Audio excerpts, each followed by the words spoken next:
Bonjour à tous et bienvenue sur la chaîne.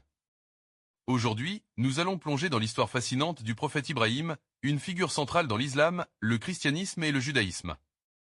Connu comme le père des prophètes, Ibrahim est un symbole de foi, de courage et de soumission à Dieu.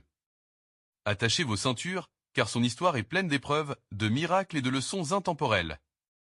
Ibrahim, né dans une ville ancienne appelée Ur, en Mésopotamie, vivait dans une société où les gens adoraient des idoles. Dès son plus jeune âge, il s'interrogeait. Comment des statues sculptées par des mains humaines pouvaient-elles être des dieux?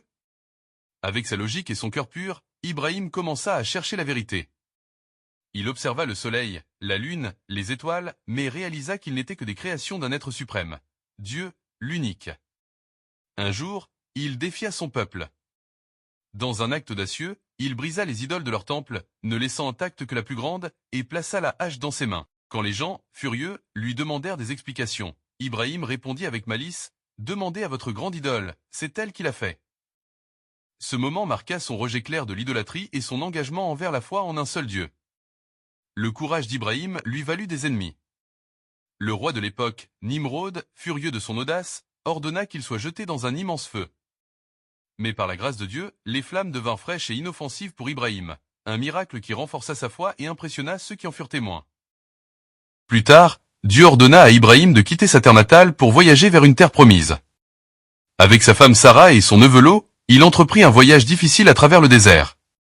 Malgré les épreuves, Ibrahim ne douta jamais de la guidance divine. Une autre épreuve majeure fut sa longue attente d'un enfant. Sarah, stérile, proposa à Ibrahim d'épouser Hajar, une servante.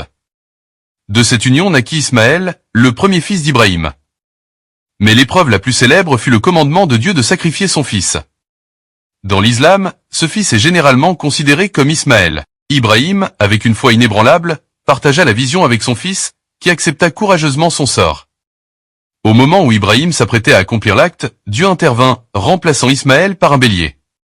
Cette histoire est commémorée chaque année par les musulmans lors de l'Aïd al-Adha.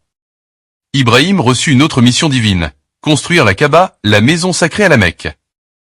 Avec son fils Ismaël, il érigea ce sanctuaire dédié à l'adoration de Dieu. La Kaaba devint un lieu de pèlerinage pour des générations, et Ibrahim pria pour que cet endroit soit un lieu de paix et de bénédiction. Aujourd'hui, des millions de musulmans se tournent vers la Kaaba lors de leurs prières quotidiennes et y affluent pour le Hajj. L'histoire du prophète Ibrahim nous enseigne la foi absolue, la patience face aux épreuves et l'importance de se soumettre à la volonté divine. Son héritage vit dans les cœurs des croyants à travers le monde. Merci d'avoir regardé cette vidéo. Si elle vous a plu, n'oubliez pas d'aimer, de vous abonner et de partager. Dites-nous en commentaire ce que l'histoire d'Ibrahim vous inspire. À bientôt pour une nouvelle vidéo.